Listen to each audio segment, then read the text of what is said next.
structures. There is a Gopura in the entrance and Vimana above the Garbhagriha. The Garbhagriha consists of a naturally occurring rock on the face of which images of Lord Parshvanatha, Lord Bahubali, Lord Neminatha, Lord Adinatha and Yakshi Dharmadevi are sculpted. The naturally occurring rock with sculptures was extended into a typical temple.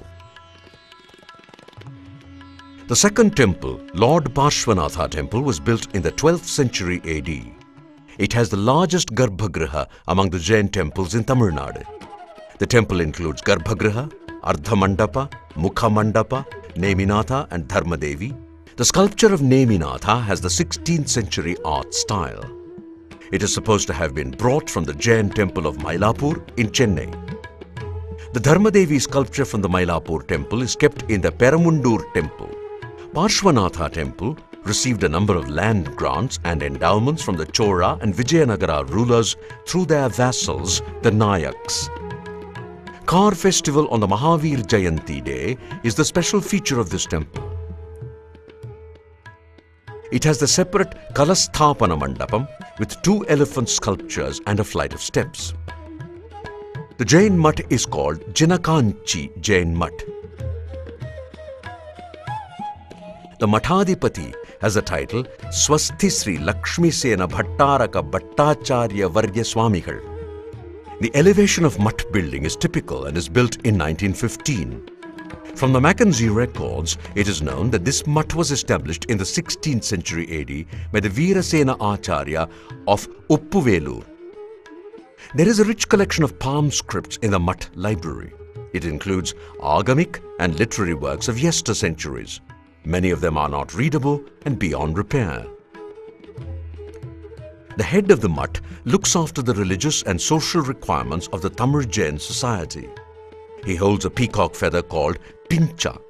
He is supposed to initiate Jaina boys and girls into the religious life by a ceremony called Upadesha. He supervises the lands, agriculture and other connected activities. The records indicate the Mutt owned lands in more than 50 villages, but the financial status of the Mutt today is not satisfactory.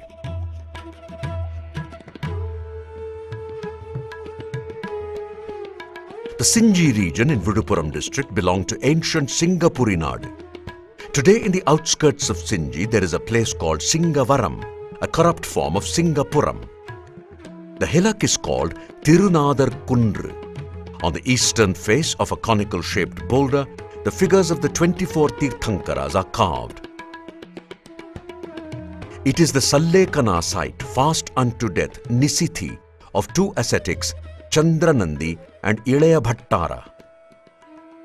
It is known from the 5th century Tamil Brahmi and 10th century Tamil inscriptions found here. It is the earliest Tamil inscription. The Sinji area is noted for its hills and hillocks. There are 2 more places with Jaina caves and inscriptions.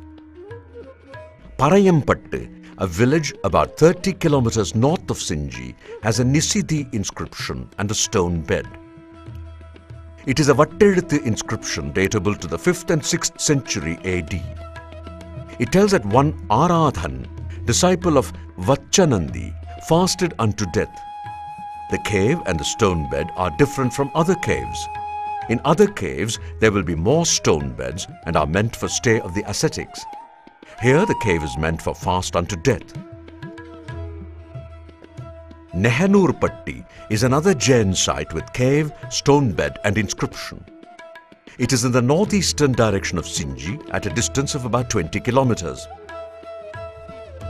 Near the lake, there is a hillock called Adukkan Kalkundru, a hillock of staked rocks. The inscription is a Tamil Brahmi inscription. It tells about the Palli donated by one Chekkanti of Perumpogai, a Jain village nearby.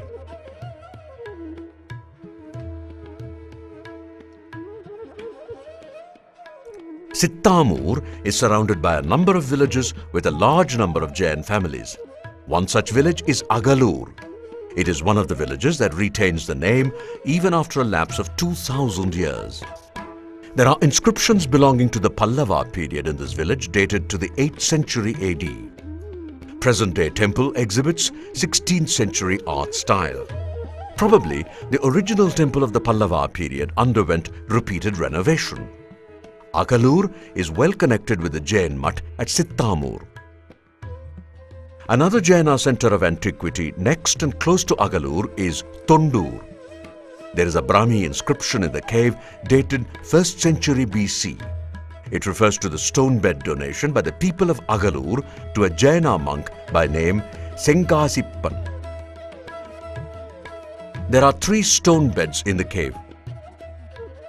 In addition to this, there are 2 more inscriptions in the village datable to the 10th century AD. In one of them, Tondur temple is referred to as Varuva Mori Perumpalli Vilagam. In the northern boundary of the Viduppuram district and 20 kilometers from Vandavasi is one of the earliest pallis for Jaina nuns. It is in the village of Vedal, referred to as Vidar Penpalli. This center is called Madevi Arandi Mangalam. A Jaina nun, Kanagavira Korattiyar, presided over this palli.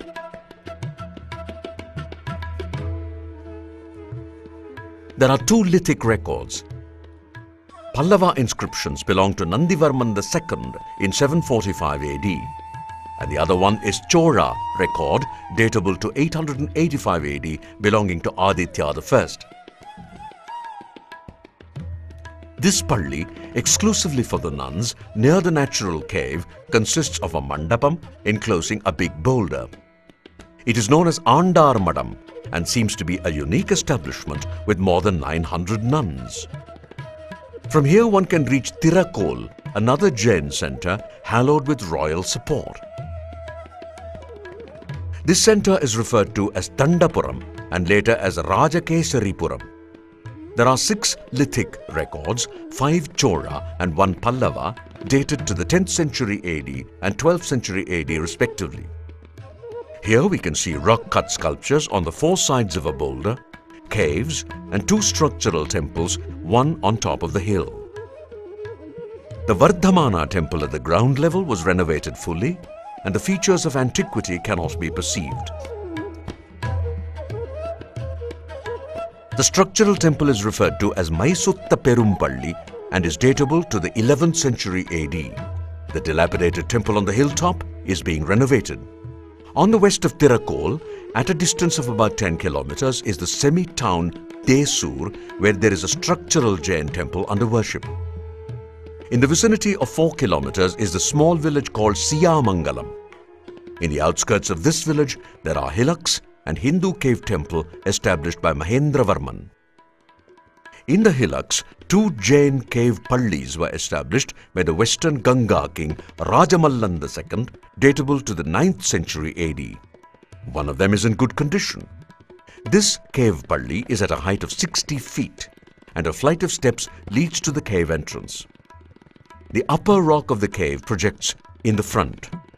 In this rock, there are 3 groups of sculptures, 2 of Tirthankaras and a 3rd one of Bahubali. The middle sculpture depicts the Kamada episode in the life of the 23rd Tirthankara, Lord Parshvanatha. The inscriptions of Rajamalla II refer to the hillock as Vidyadri and informs that Rajamal